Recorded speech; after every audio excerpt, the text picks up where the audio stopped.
hablar sobre la impronta judía y el relato genealógico de una de las más notables familias del Gran Cauca, los Arboleda. Como siempre, bienvenido Miguel Wenceslao, y bueno, aquí le dejamos el auditorio para que nos ilustre sobre este tema. Mil gracias, Juan Manuel. Resolví dar la presentación sentado porque a mediodía me puse a jugar fútbol con James Rodríguez y me lesionó. Un tirón, un ligamento. Entonces me tocó darla sentada. Y esta presentación fue hecha entre el señor Quintero Guzmán y Juan Gabriel Fernández Llegado. Juan Gabriel fue muy importante para conseguir un documento clave en esta parte. El micrófono más cerca de acá. Entonces, la familia Arboleda, y esto no sigue.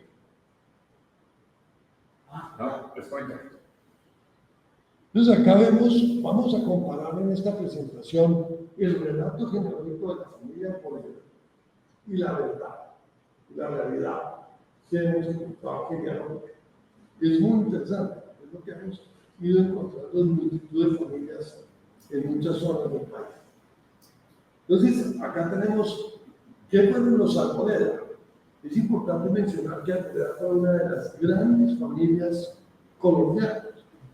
Ya hace la reseña de Julio Arboleda en la página de Luis Ángel, dice que es una gran familia caucana y la pone como local, ¿no? Ellos tienen una importancia nacional.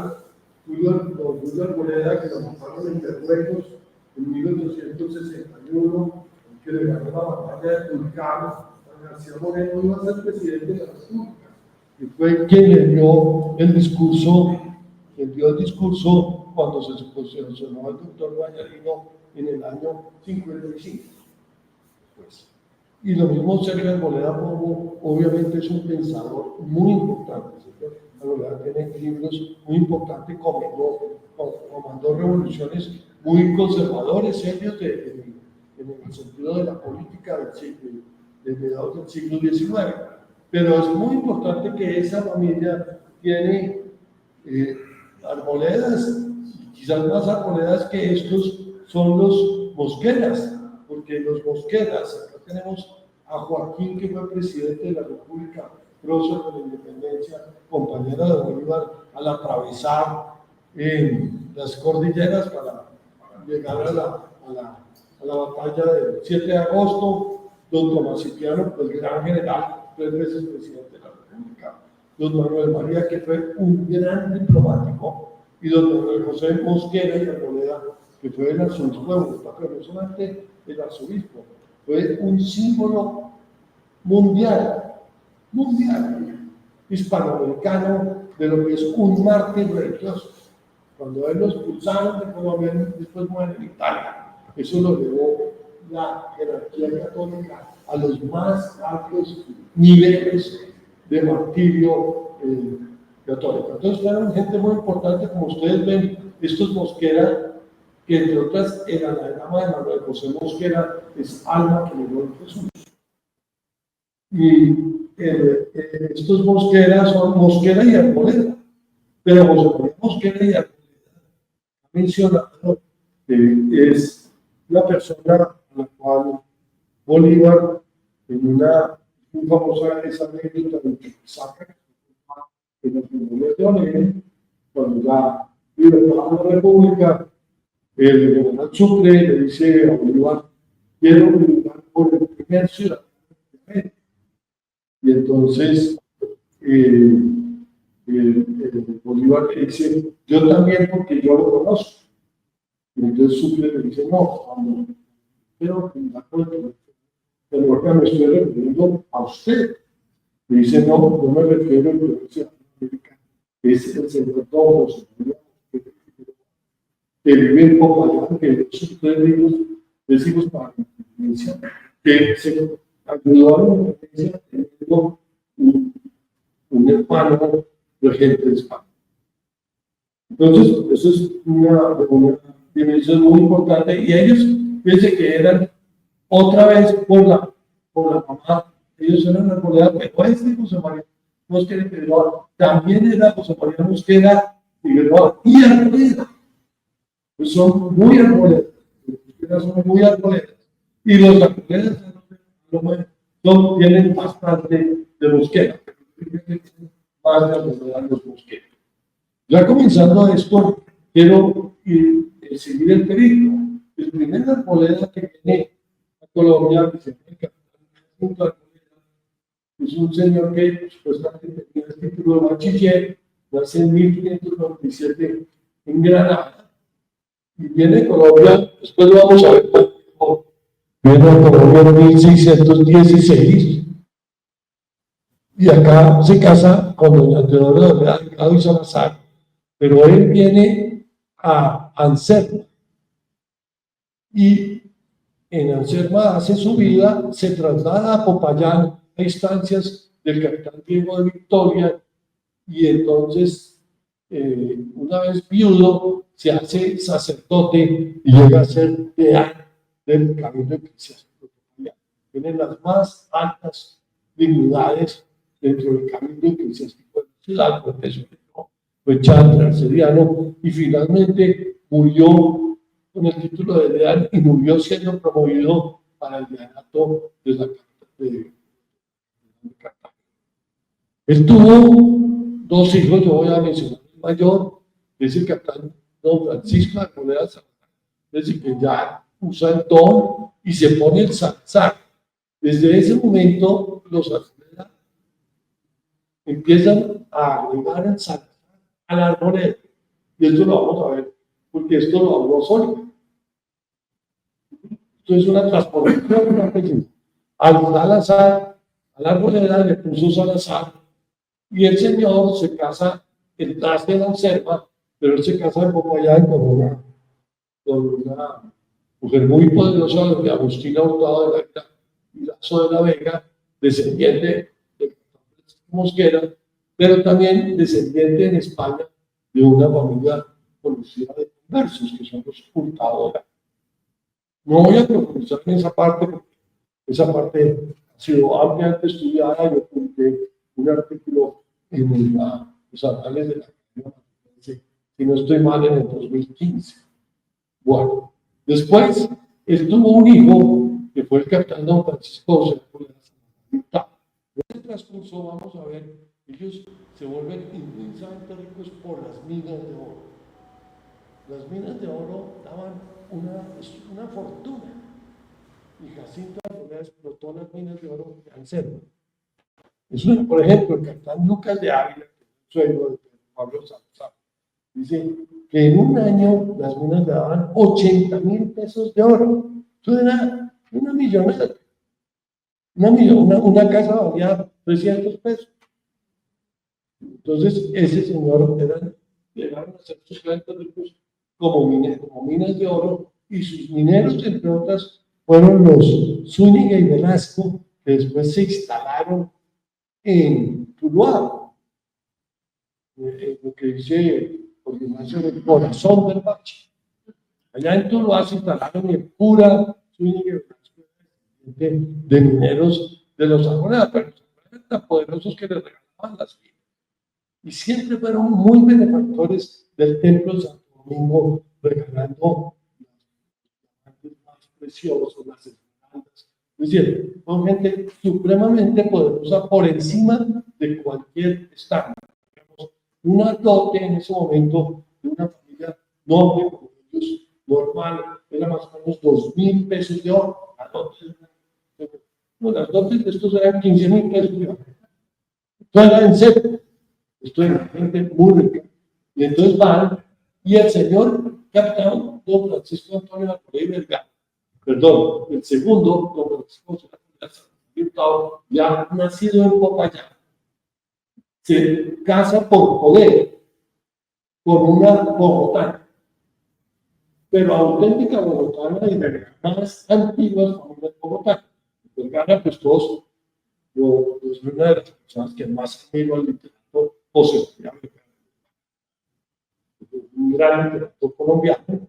Pero esta señora, don Francisco Vergara y Sandoval, era hija de don Francisco de Vergara y Azcárate, y la mamá de ella se llama Úrsula Gómez de Sandoval, y el papá de Úrsula fue el que construyó la capilla del Sagrario en Bogotá.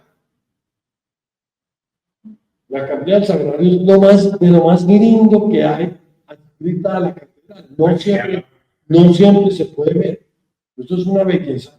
Y en la cúpula tiene el escudo de los, porque la persona que la restauró, que no es porque el amigo mío puso allá todos los escudos de armas de las familias que tenían que ver con la capilla. Lo cual es cierto. Los puso ese. Bueno, la Francisca de Vergara tenía una cosa, que su abuelo era el primer Vergara que vino a Colombia, don Antonio Vergara Azcárate, caballero de Santiago, que nació en Cádiz, fue gobernador de Maracaibo, y él estaba casado, se casó con Alfonsa López de Mayorga y Olmos, o de Mayorga y Olmos. ¿Se acuerdan la presentación que di ayer? Que Caicedo se había casado con la otra Mayorga y Olmos. Pues está, Alfonso Mayorga y Olmos era hija de Alonso López de Mayorga, de la unidad, aparentemente siempre, y ejecutoriado porque está en los proyectos de Granada, pero la señora era Catalina Velázquez, hija del secretario Francisco Velázquez, hijo del famoso Antón Pardo, que se decía que era Antón Pardo de las Marillas, y que llegan a Antón Pardo, hijo pues de Alonso Pardo, nieto de Juan Pardo, que fue relajado. Entonces, es un punto importante de esos. Pero algo después en Popayán siguen, en todos estos señores ya sí, tienen los más altos cargos, son alcaldes ordinarios, tenientes de gobernador. Y él se casa con doña Juana Francisca de Arrachea y Mosquera. Obviamente los mismos Mosquera, Arrachea era hija de Martín de Arrachea y Urrutia, un vasco, a Popayán, y de ahí viene Julián de Arboleda y Arrachea, que es el papá de don José Rafael Arboleda y Arroyo, que son el papá de Julio y Sergio. Desde que Matilde Pombo Doble, la mamá de ellos, es hija de don Antonio del Pombo, y antes, que se sacó de que no por Beatriz O'Donnell, que era hermana de Duque de Tetuán, con príncipes irlandeses muy relacionadas con la Casa Real Española. Entonces, para mostrar la importancia y en el periplo que hicieron acá en este país. Ahora bien, es muy interesante cómo se va construyendo el relato genealógico. Yo tuve la oportunidad en 1971 de conocer a Anita. Anita tenía los libros que habían quedado de José María Don Martín y don Marcelino Mosquera y Almodena, que habían recopilado en 1793 todos los instrumentos necesarios su lectura. Eso es una belleza. Además, ellos comienzan su relato narrando a ellos quiénes son sus antepasados y llegan ellos hasta los sextos abuelos. Es decir, era una persona que sabía perfectamente quién era. Clarísimo. Ahí hay que mencionar que don José María pues era el papá del arzobispo de Tomás Cipriano, don Joaquín fue oidor de México y fue del Consejo de Regencia, y durante su presidencia del Consejo de Regencia sancionó la PEPA de 1812. Y don Marcelino Mosquera y Almodena, que fue el que construyó Cali Vivo, el dueño de Cali. Entonces acá recopilaron todos los expertos necesarios para probar. Estos son 2 tomos llenos de documentos, absolutamente llenos de documentos. Y acá ellos hacen esto, ellos cogen, porque nos vamos a centrar en el capitán Jacinto Arboleda Ortiz, que es el que viene ahí, que viene acá. Entonces, ellos dicen que el capitán Jacinto Arboleda Ortiz, que ya lo vimos en la pasada, nace en Granada en 1597 de antes, desde 1669, y es hijo de Gonzalo de Arboleda y Toledo, natural de Alcázar de San Juan. Es decir, el papá de la Jacinto Arboleda no era de Granada, era de una población, de la villa de San Juan o Alcázar de Consuegra, que queda cerca de Toledo, cerca del castillo de otra villa, y casó allí por 1492. Y él se fue a Granada y se casó allá con la mamá de este señor, se llamaba doña Lucía Ortiz, natural de Illescas, que era casados en Granada. Ella, viuda de este señor murió antes de 1607, se casa con Juan. Note los dones. Esta señora era dona en su tiempo. Después, ellos anotan que Gonzalo de Arboleda era hijo de Fernando de Arboleda, natural y vecino de casa, y de María de Toledo, natural de casa, y que la Lucía Ortiz, que era de Illescas, era hija de Juan Fraile, natural de Illescas, y Catalina Rodríguez, natural de Villa. Y por último, son los últimos ascendientes que se conocen, eran Gonzalo de Arboleda, vecino de casa, que no, la naturaleza en algunas partes dicen que era natural de García Muñoz, eso no está tan claro en la relación de ellos, no lo menciona. Juana Gómez de Montalvo, Pedro Illescas y Teresa Rodríguez. Hasta ahí la relación de los. Esto es, quise traer copia de esa relación de ellos. Es escrito por Marcelino Mosquera Figueroa. Es impresionante. Todo. Acá está don Jacinto Arboleda de Natal, Reino de España. Esto es cuando ellos dicen, queremos sacar todos los instrumentos y estos son nuestros abuelos. Y se van hasta los abuelos por todos los lados. Eso no lo hace hoy nadie. Y se van, y acá ustedes pueden ver cómo, entonces, entonces van,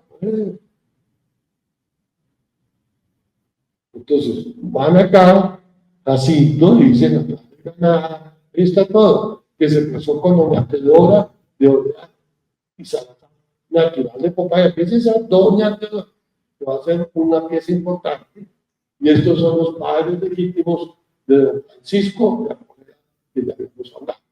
Ahora, don Gonzalo de Arboleda es el papá con doña Lucía Ortiz. Acá le ponen el don, esto es típico de los dones por mortem, que no son válidos. Fue escrito en 1793. Estos señores vivieron en 1550. Acá doña Lucía Ortiz, vecinos de Granada, en España, padres de Jacinto, y acá está el otro. No alcanzo a llevar por los de don Gonzalo de Arboleda, consta que fue hijo de don Hernando de Arboleda y que dicho don Hernando lo fue de Gonzalo de Arboleda. Ahora, ellos descendían muchas veces. Bueno, pues sigamos viendo acá. Entonces acá narran todas las probanzas y hechos de los para justificar todo este relato. Entonces, los Arboleda, primero Gonzalo de Arboleda y Toledo, que es el padre de Jacinto de Arboleda, en el Alcázar de San Juan el 23 de marzo de 1602. Yo tengo todos los probanzas. Hace una probanza, con 7 testigos que declaran que Gonzalo, sus padres y abuelos son cristianos. Bueno, eso está claro y eso quedó así. Después, en el año 1607, el 27 de noviembre, en Illescas, Jacinto de Arboleda y Ortiz, que vino a Colombia, vecino de Granada, con una información de 5 testigos, declara para ser admitido a órdenes. Es decir, ¿qué quiere decir esto? Que Jacinto pensaba entrar de cura, hace una información de que sus abuelos maternos, Juan Fraile y Catalina Rodríguez, eran cristianos. Entonces, son todas informaciones tipo Soria, sí, 5, 4 testigos que se unen y todos declaran contexto. Acá está. El 13, a lo mejor tampoco, siquiera. El 13 de enero de 1628, en Sevilla, doña Lucía Ortiz, acá en 1607, Jacinto de Arboleda, ya Gonzalo de Arboleda ya estaba muerto. Esta señora ya era viuda y era casada con Jorge, con el nuevo marido. Vecina de Sevilla, con 4 testigos, declaran que los padres de Jacinto ya residentes en India, ya no estaban indios, son cristianos viejos. 4 testigos. Todas estas son muy interesantes. Y hay un dato muy importante, que no sé de qué documentos hay que buscar, pero que lo creo absolutamente porque está en una serie de datos del primer tomo de 1928. Ellos hacen una serie de datos que no la oye la gente, porque está en la página del libro, que son unas ediciones. Y consecuentemente, supremamente sencillo. Dicen en 1616, pero que 1610, Jacinto de Arboleda pasa a India con mercancías registradas y permiso para negociar. Pasa como mercader que exilió en Santa Fe. Se aventuró en la selva y se demostró testimonios de los testigos que lo vieron, que le va a sacar más de 60,000 pesos de oro en las minas. Oro muy popular. Ahora, hay una declaración muy interesante que da idea de la ideología de una persona de esta. Resulta que por esa época llega a Selva un español de Alange, en Extremadura, que se llama Martín López Ortiz Becerra Nieto. El señor llega al Selva y entonces se va a casar con una criolla que es doña María de la Cruz Rodas Cartagena. Muchos de nosotros descendemos de la segunda, pero se casa con la primera. Y entonces él pone obstáculos al matrimonio mismo, porque dice, es que no me van a dar dote. El señor Martín López Ortiz dice, no me van a dar dote. Y Arboleda le dice, no importa que me dote porque la sangre de esa señora es muy importante eso. No se preocupe de eso. La sangre es muy. Entonces, esto es como para mostrar. Pero hay un caso, ya una cosa sensacional, es que en 1629, esto es 28, en el 29, Arboleda, estando en Indias, pretende ser familiar del Santo Oficio. ¿Qué quiere decir ser familiar del Santo Oficio? Es entrar a la Inquisición, es el primer escalón para entrar a la Inquisición. Y si una persona es familiar del Santo Oficio, se asume que es limpio de sangre y que su mujer es limpia de sangre. Tienen que probar los dos. Entonces, resulta que ahí, y vamos a estudiar más este caso, la Inquisición de Toledo declaró que las informaciones no estaban bastante. Es decir, Cartagena demanda el caso, igual informaciones a Granada, a Toledo y a Sevilla. Sevilla y Granada dicen que no tienen ningún problema, Pero Toledo dice, ese señor no presentó bastante. Y acordémonos que Gonzalo, el papá, era el entonces ahí se queda. Eso es el 15 de octubre de 1629 y el señor Arboleda no aparece. No, entonces, acá está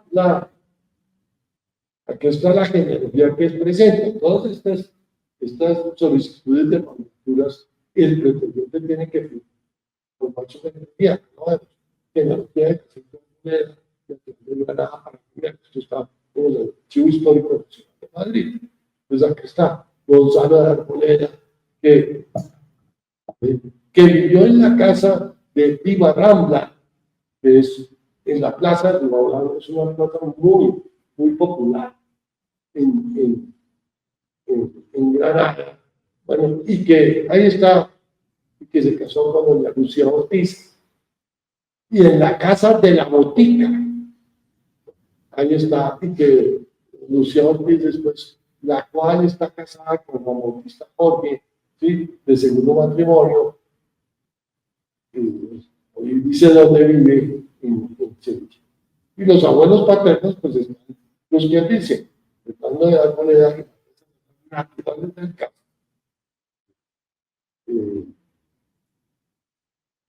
De Alcázar de Consuegra, de la Orden de San Juan. Entonces, acá es como para este fue un expediente que se encuentra. Este expediente en el histórico tiene tres partes.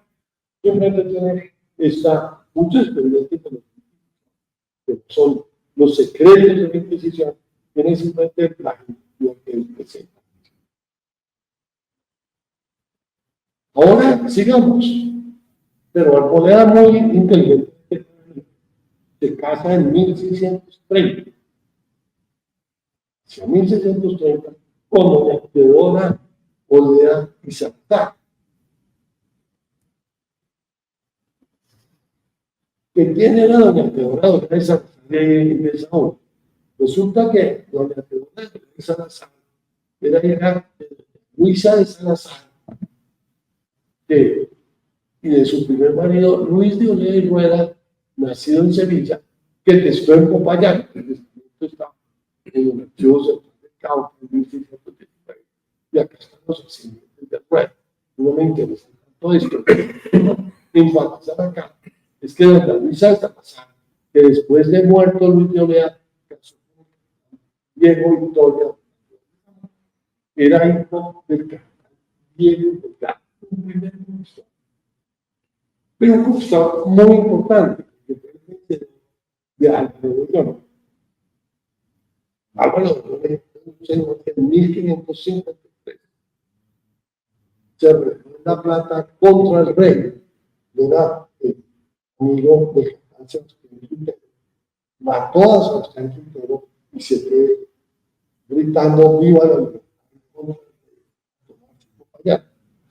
Y el que no venció fue el capitán Diego Delgado, y por eso él era el alférez mayor de Popayán, y por eso le dieron escudo de armas.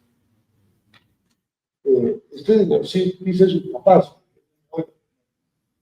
bien natural de la Villanueva del Carrete, vencedor mucho, pero la Villanueva del Carrete es en la Mancha de Toledo, es cerca de Toledo.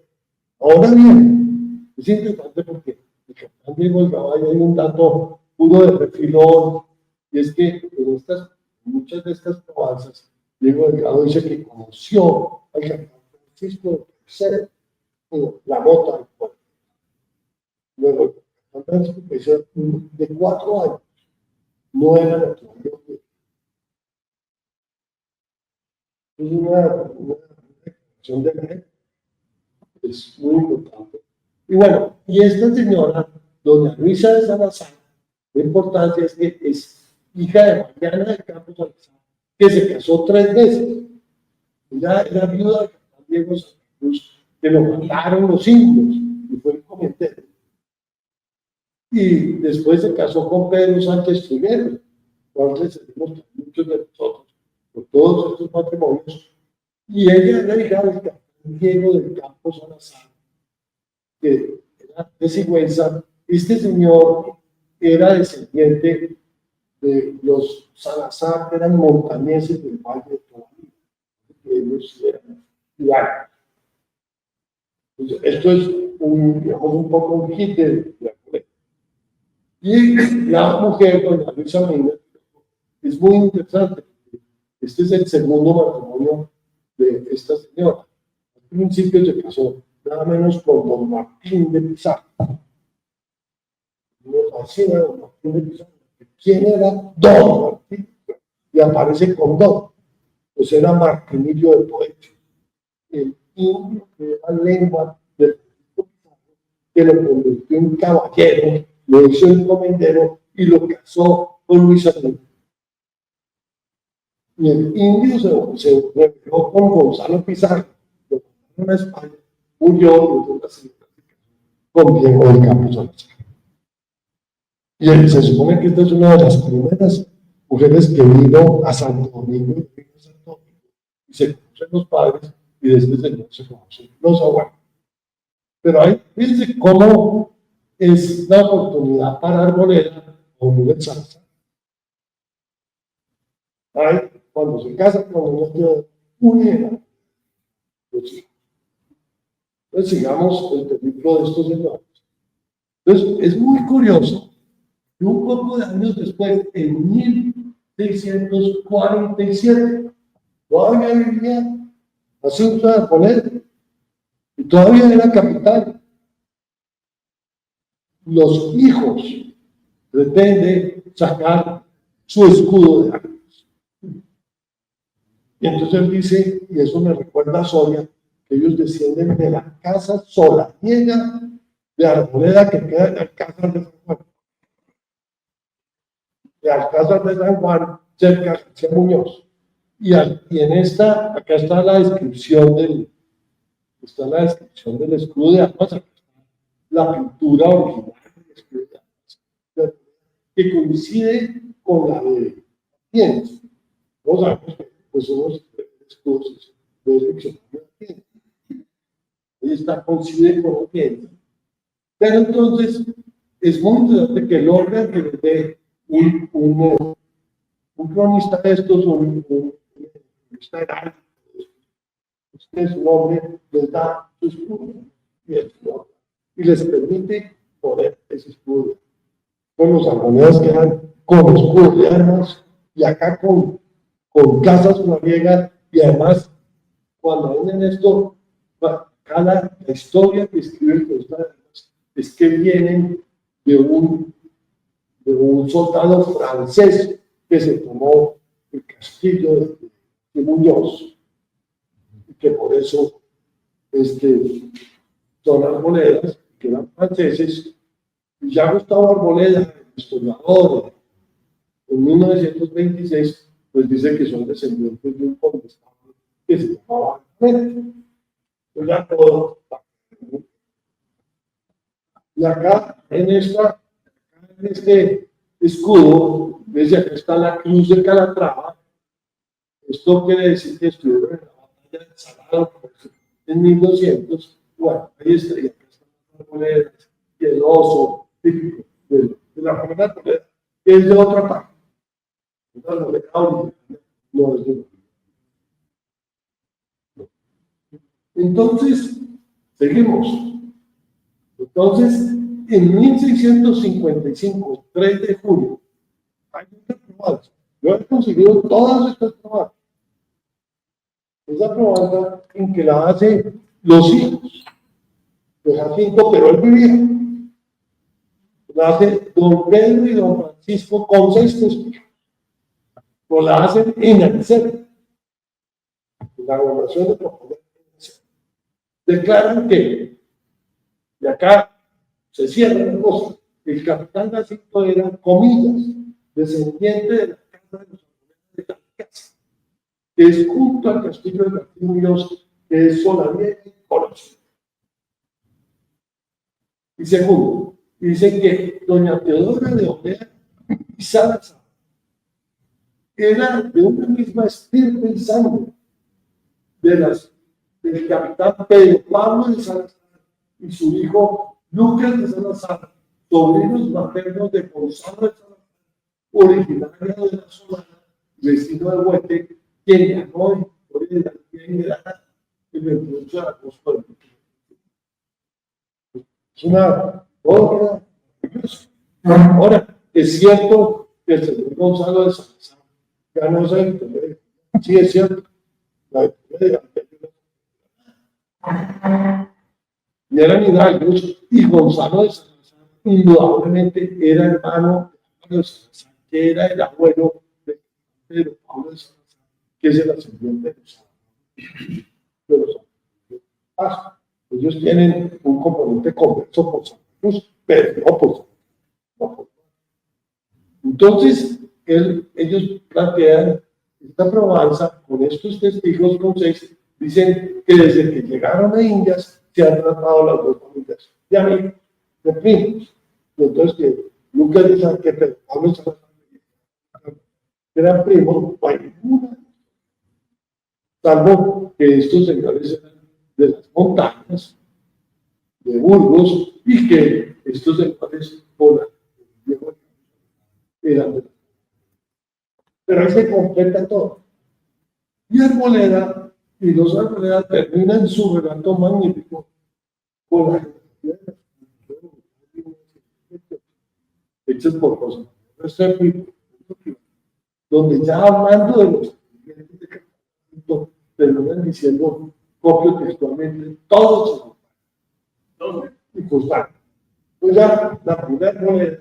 Y esto, por esa época, vino García Carrafa a Colón. Todos saben que Carrafa es un de los genios del Cristo. La enciclopedia 72 todos los copiaron en todas partes. Acá nos atendió Arturo Arboleda. Yo digo acá está Arboleda. Entonces ya, si uno se sitúa en el año 30 en Bogotá, bueno, ahí comienzan los problemas. ¿Por qué? Porque para lo de la Inquisición, pues quedan los vestigios de esa información para la cultura de sacrificio. Y los vestigos, porque en el Archivo Histórico Nacional de Madrid, en el índice de pares, no están indexados todos los documentos que hay. Entonces, yo me acordé que cuando estaba haciendo lo de Hurtado, yo no encontré toda esa gente de Hurtado en lo oficial de pares, que es lo que uno y ahí lo dejo, sino que había un estante, que me acuerdo que es a la derecha, que más de un mes allá, pues uno aprende a conocer el archivo. Ese es el problema del archivo. Ese es el problema que pasa con todo esto. Hay archivos. Es una carpeta que hay. Pues estos señores, tienen un instante. Y una señora, los españoles, ustedes son muy secos, pero acaban de pegar los nombres. Acá están todos los catálogos de las informaciones secretas de la Inquisición de Toledo. Entonces yo estaba ya de afán y saqué las de Hurtado. Las de Hurtado son como 200, 300 folios. Todos, desde cuando mataron a Juan Hurtado, que murió en 1400, están las declaraciones de la Iglesia. Eso no está. Nunca. Entonces acá me acordé de estas, y yo porque sabía que existían estas informaciones, porque creía, porque teníamos las dos de pares que las que mencioné ahí, pero fue gracias al padre Arboleda Valencia. Padre Arboleda Valencia, en 1980, publicó un libro que se llama Descendencia de algunas familias españolas, que son sus familias, pues hace Valencia, hace O'Donnell, hace Mosquera. Pero cuando yo leí eso y yo redacté después la para la sentencia. Yo estimo mucho esta. Yo justifica tanto que no eran judíos que eso se justifica. Es decir, era terrible, pero no presentaba toda la información. Ya, ¿qué tenemos? Entonces, con Juan Gabriel decidimos que había que ir y buscar en ese estante el librito. Bueno, buscó el librito y encontró el estante. Los pendientes de más o menos unas 400 hojas.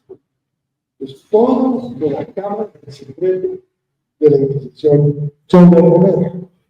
Y ya no es unas informaciones hechas por Gonzalo de Arboleda, sino hechas por la Inquisición sobre Gonzalo.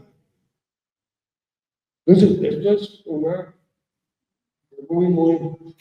es muy interesante ver esto.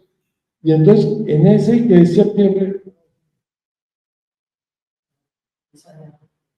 en eso que es septiembre de 1629, declararon más de 90 testigos. Y todos dijeron lo mismo. Todos.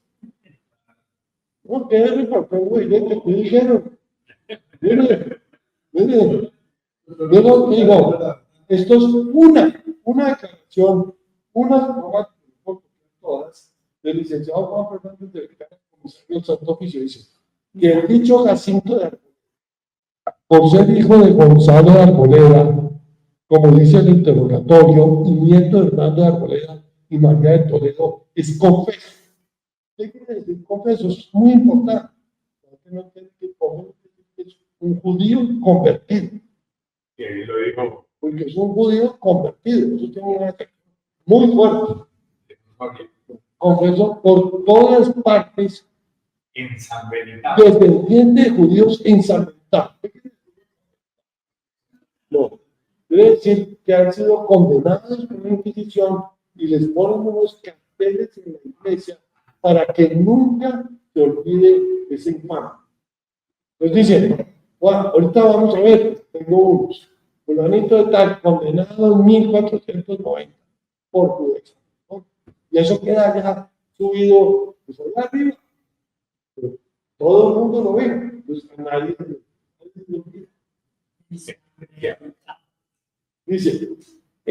y penitenciados por el Santo Oficio, como consta de muchos sanbenitos frescos y antiguos de Toledos y Armenias, que es lo mismo que Montalvo, con quien se juntó el primer Arboleda que vino del castillo de García Muñoz,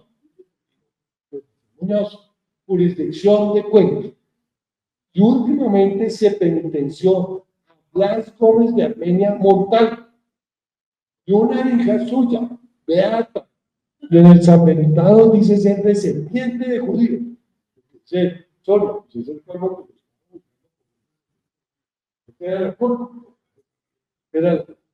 y este Blas Gómez de Armenia fue padre de Pedro Gómez Montalvo y Isabel de Arboleda. ¿Por qué? Este Blas Gómez de Armenia era casado con Francisca, la hermana de Hernando. Pero ya le tocaba mucho a y Isabel, primos hermanos que confiesan ser de Gonzalo de Arboleda, padre del pretendiente, de suerte que por Toledo y Arboleda, mezclados con Montalvo, es el pretendiente descendiente de raíz infecta. En cuanto a los Toledos de Alcázar, declaran ser todos judíos, descendientes de judíos, sea un linaje o más. Y esta es como una opinión pública o pero estos son, lo que hicieron fue 37 individuales, después reunieron a 40 y todo. Y todo en secreto, es muy interesante porque los que declaran que esto es secreto, pues ellos no quieren que esto pase a mayores. Entonces, como una investigación en secreto del Señor que es de la Inquisición. 1629. Esto es 1629. Ahora hacemos acá está. Ya no es que me mate. Entonces, acá tenemos, esto es, a la séptima y octava pregunta dijo que si el pretendiente es de los Arboledas y por estar mezclados con Armenias, Montalvos, Gómez y Toledos, Moras y Excusas, y que todos los unos, mezclados los unos con los otros, son judíos, descendientes de judíos, penitenciados por el Santo Oficio, y este testigo, el año de 1610, por mandato del tribunal, llevó preso a Toledo a Blas Gómez de Armenia por judaizante. ¿Qué dice ahí? Que Blas Gómez de Armenia era casado con Francisca, hermana del padre de Gonzalo. Entonces, pero lo interesante es que esto sucede en 10. Ahora, bueno, estaba un poquito lejos. Entonces, acá está el concepto del comisario investigador, este es el concepto final. Dice, por mandado de vuestra señoría, he hecho las informaciones de calidad y limpieza del recinto de Arboleda Natural de Granada y de sus 4 abuelos, de los paternos de la vida de Casa de San Juan, y lo que allí he hallado probado con grande modo de testigos, sin que alguno discrepe, es que el pretendiente es conocidamente en voz común y cosa tan conocida que testigos verbales de poca edad, que examiné grande número de todos acerca de esta pública voz y fama, todos en ellos. Entonces se fueron a la casa de San Juan, cogieron gente de menor edad, ya no los antiguos, decirles, ¿qué opinan de los árboles? Todos dijeron que. Entonces era un concepto común. Y acá se anotó que María Ruiz Beat, prima hermana de Gonzalo de Arboleda, y su padre, Blas Gómez de Armenia, fueron reconocidos por judaizantes en 1610 y sus abuelitos se en la parroquia de Santa Quiteria. El casal tiene dos parroquias, Santa María y Santa Quiteria. El Tribunal de Toledo reprobó las informaciones del 15 al 29. Y acá están los sanbenitos. Blas Gómez de Armenia, sí. Acá está. Jabonero, descendiente de judíos, por judaizante, ¿sí? Penitenciado por judaizante 1610. Y acá está María Ruiz, hija de Blas Gómez de Armenia, descendiente de judíos, ¿sí? Penitenciada por judaizante. Aparte de los judíos, por ser descendientes de judíos. Entonces, todo esto pues, nos lleva a que la pregunta es, ¿tuvo alguna repercusión? ¿Tuvo alguna repercusión? ¿Qué pasó con esto? Alguien lo debió saber. Y la verdad es que, aunque Jacinto de Arboleda no consiguió la familia, yo tenía esa duda y me puse a investigar y nunca fue familiar. Fue comisario apostólico de la bula de la Santa Cruzada, que no tiene nada que ver con el Santo Oficio. Una cosa es la iglesia y otra cosa es el Santo Oficio, la relación. Y murió en 1671 siendo deán del cabildo eclesiástico de Popayán y un comisario de la Santa Cruzada. Es decir, el Señor logró hacer su carrera como cura divinamente, llegó a alcanzar la más alta dignidad de Popayán. Están todos sus títulos de Popayán. El Señor murió promovido al dianato de Cartagena, lo más importante de Cartagena. No es importante, ¿por qué se olvidó? El señor Arboleda tenía mucho dinero y mucha relación, ya se había empezado a relacionar. acá. Pero hay algo que me llamó la atención y que confirma mucho eso. Encontré un pleito en el Archivo Histórico Nacional de Madrid también, el 1 de octubre de 1702, el Tribunal de la Inquisición de Cartagena demovió de su cargo al maestro Alonso García Hurtado del Águila. Esto es muy importante. Don Alonso García Hurtado del Águila, uno de los curas más importantes que hubo en Popayán, era Hurtado del Águila y Lazo de la Vega.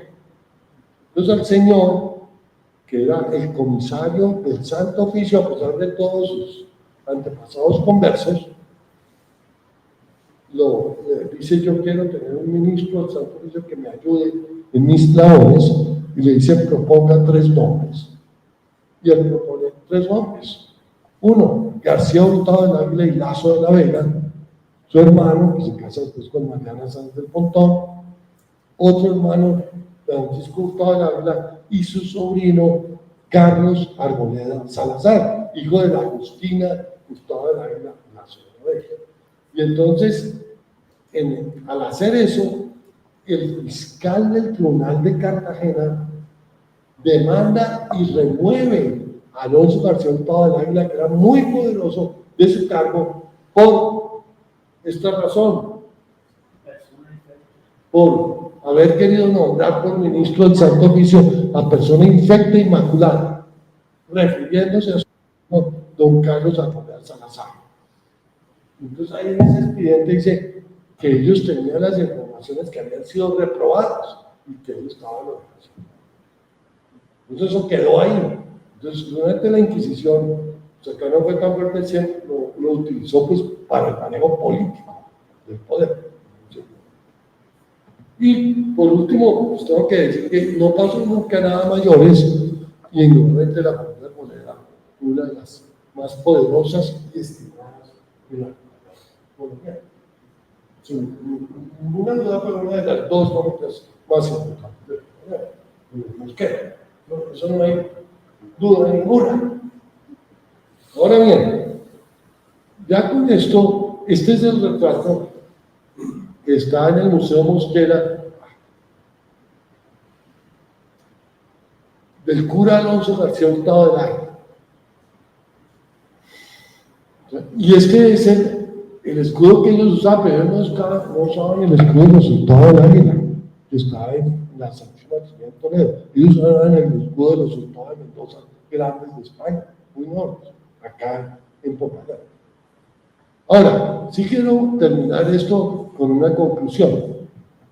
Recientemente publiqué un artículo en el Boletín de Historia Antigüedades de la Academia, y en ese artículo yo comparaba la estructura genealógica de 2 de nuestros próceres que yo más quiero.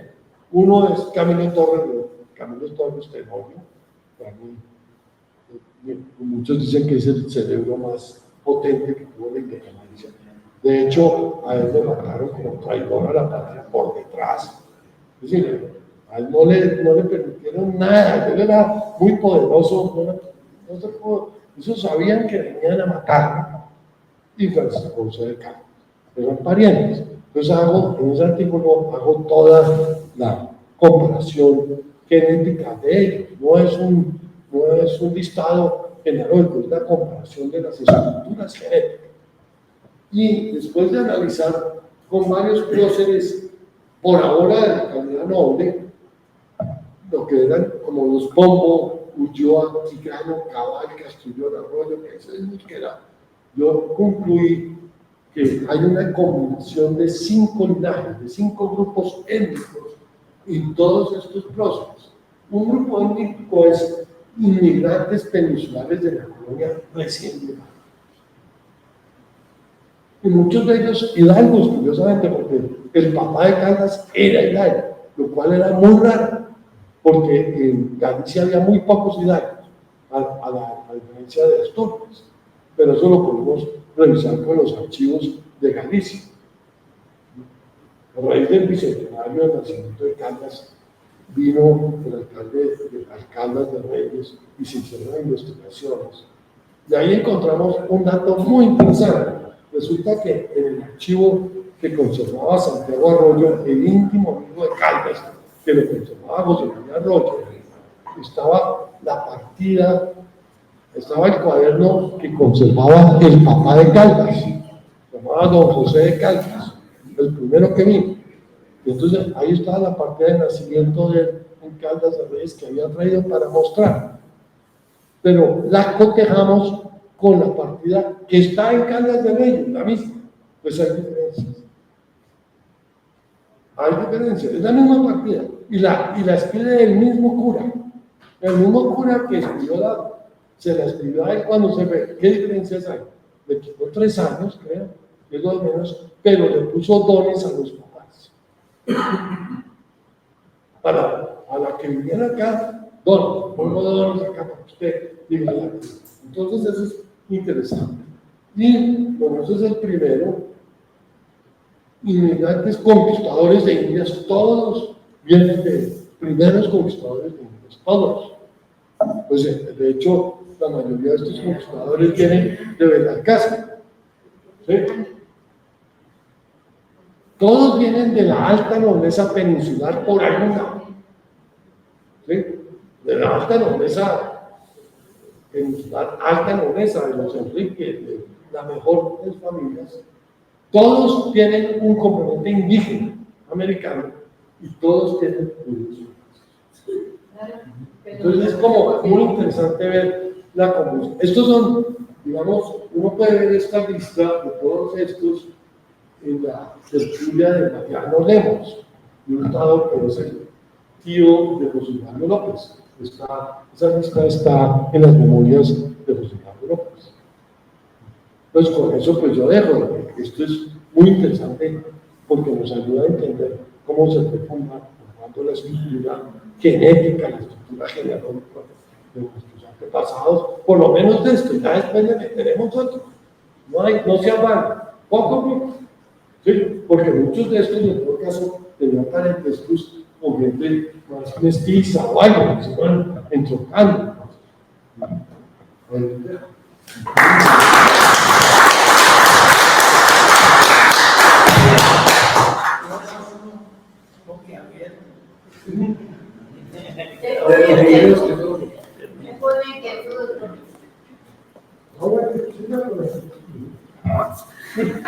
Bueno, gracias, Miguel. Entonces,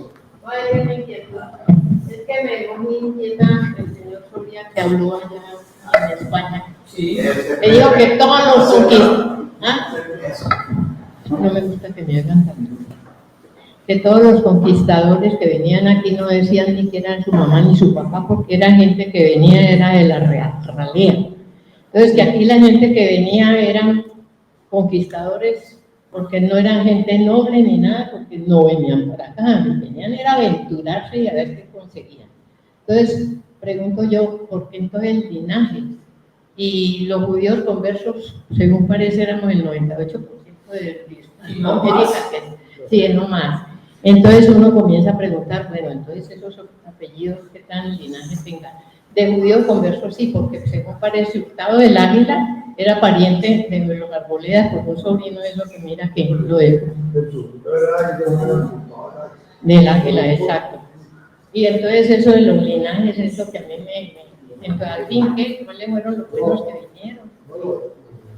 Pues, profesor Soria, hay que verlo medido, con ponderación.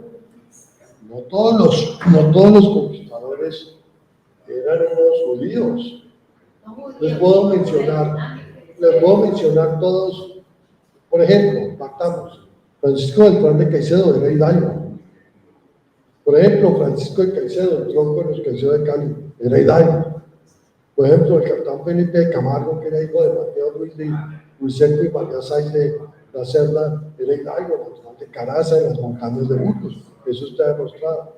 Por ejemplo, Pedro de Velasco, el capitán Pedro de Velasco, que es tronco de todos nosotros, está hidalgo. Yo tengo la carta de los consejeros, de los hidalgos del lugar de consejero de donde era, diciendo que era de los más importantes hidalgos que había y que su casa quedaba al pie de la iglesia.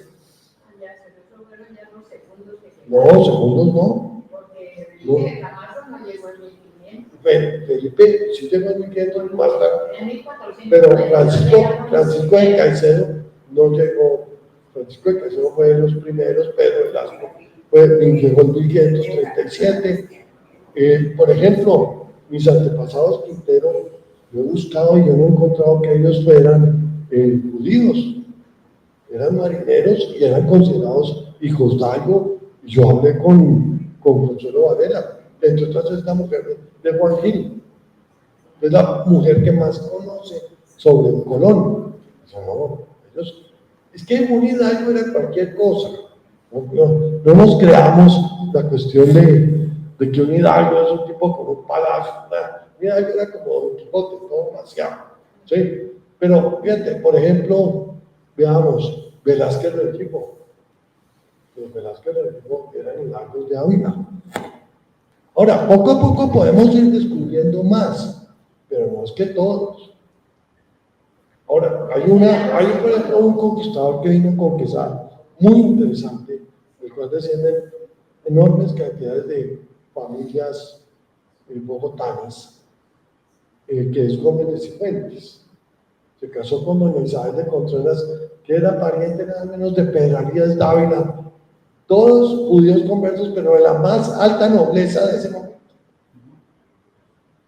Es que la más alta nobleza también, para darte una idea, Miriam, la tatarabuela de Fernando de Aragón era judía. Pero es que yo no estaba hablando de judíos, yo lo que estaba hablando de porque los primeros conquistadores, pero no los que vinieron, diga, después de Cristóbal Colón mismo, no los últimos. Estoy hablando de Camargo y de Salcedo, no me creo que mi esposo lo mismo. ¿No? Eso es lo que me preocupa a mí, que dice el señor Soria decía, es que ninguno de los que llegaron de primero eran gente bien ni noble ni nada, porque venían a una tierra que ni conocían, casi a matar indios y toda la cosa. Entonces, esos que llegaron, no decían pues que venían de las cárceles también. Me hablaba de Moyano, de Belalcázar, que tenía apellido Moyano y que no dijo nunca quién era su mamá, ni su papá, ni nada. Entonces comienza uno, bueno, entonces a ver hasta dónde llegaron buenos y hasta dónde llegaron más jovencitos. Que tener los libros de Soria. Yo traigo un libro de Soria. Y él lo que dice es que, dado que muchos historiadores pues se comieron el cuento de que para venir a Indias había que probar que se era limpio, entonces todos terminaron diciendo que acá no había judíos, todo, que no había, es que no son judíos, sino son conversos, que tienen judíos en sus ascendientes, y que entonces acá no llegó nadie con sangre judía. Es el otro extremo. Lo que hizo el profesor Soria es decir, no están así. Obviamente hubo muchos, y yo estoy de acuerdo con Gonzalo Jiménez de Quesada. Eso no lo descubrió Soria. ¿Eso sabe quién lo dijo? Juan Friede. Más aún, tú sabes que los hermanos de María Teresa de Jesús, Santa Teresa de Jesús, todos sabemos que es Santa Teresa de Jesús, es la mística de España. Santa Teresa es la santa más importante española. No, pero es que es fundamental en España. Hay que vivir en España para sentir a Santa Teresa. Y ella era conversa. Su abuelo descendía de judíos. Y a ella no le palpitaba. Y tuvo 5 hermanos que se vinieron a América. Terminaron a ¿dónde llegaron? A la ilustre ciudad de San Juan de Pasto. Entonces, es lo que yo digo, digamos, hay que verlo todo, estudiar individuo por individuo y lo que decía Juan Camilo, que sí me parece es no quedarse con un ejemplo, sino hacer una barrida grande para poder sacar resultados estadísticos y decir, esto es así. Decir que todos eran hidalgos, pues es la mentira más grande. Por ejemplo, otro conquistador que vino, mira, Gonzalo Jiménez de Quesada escribió un memorial de la calidad de los conquistadores. Quizás ustedes no lo conocen. Él escribió un memorial de la calidad de sus compañeros, que lo publicó el coronel Joaquín Acosta, el papá de doña Soledad Acosta de San Pedro. Y ahí él dice, este es de buena calidad, este no es de buena calidad, este tiene una encomienda, todo. Hay unos, usted ve, por ejemplo, Pedro Rodríguez del Carrión. Pedro Rodríguez del Carrión era Sancho Rodríguez Mantilla de los Ríos, era el señor de la Casa de los Ríos en la torre de, no recuerdo, en el norte, Ciudad Hidalgo. Ahora, ser señor de la, era ese señor, un cuartico ahí en la torre. Sí, pero lo que yo digo, no podemos irnos a los extremos, pues ahora todos.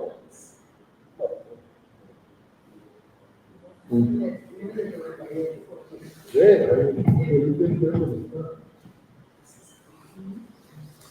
gracias, José Miguel, por la presentación, muy interesante las nuevas informaciones. Asalta mucho la duda, como lo dijo esta mañana el profesor Soria, pues que todavía hay muchos fondos aún por publicar en el Archivo General de Indias y en los anaqueles. Tú lo acabas de manifestar y él prometió esta mañana pues que en unos pocos años hará el lanzamiento de esas 40.000 personas, pues ojalá eso sea, a ver qué más encontramos. Ha sido casi que un golpe de suerte que hayas visto ese expediente allá en Sevilla, pero quedarán más todavía de familias conocidas, que tú tengas ideas que se podamos investigar. Felipe, cuando yo antes de investigar la nación duré 5 años. José María Responsable duró 20 años. Todos los días iba al archivo. A ese archivo de la ciudad de Madrid hay que ir. Hemos ido un mes. Y lo que ha hecho Juan Gabriel, que lo ha hecho muy bien y que ha investigado, pero es cosas puntuales. Es que yo creo que la investigación no se hace puntualmente.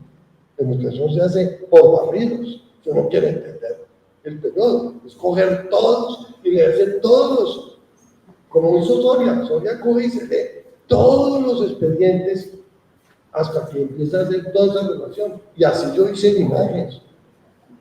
Yo no hice linajes buscando, voy a hacer la familia Camargo, no, yo cogía todas las, yo tengo cuadernos con todas las partidas de autismo de Cali, todas, tú las has visto, todas las de Buga, me iba a Buga, bueno, en ese tiempo no había nada. Copiar todas las partidas que me interesaban o no me interesaban. Eso es lo que hay que hacer. Lo que hemos hecho con Cuba. Tú hoy en día, con todo lo que has investigado, no puedes decir que tienes completamente mapeado el archivo. Imagínate, no sabes lo que es el archivo, pero sí falta mucho.